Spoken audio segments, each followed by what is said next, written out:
केटा हात मोबाइल हेरेर भाग्नु पर्छ अहिले पुतली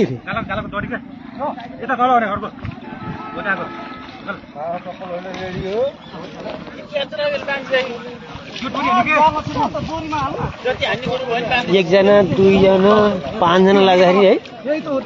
पाँचजना लाहान लो कसाराको टोली यहाँ गोहीलाई उद्धार हुँदैछ खेतमा कसाराबाट पाँचजना साथीहरू आउनु भएको छ उहाँलाई नै हम्ब्याम्बी परिरहेको छ के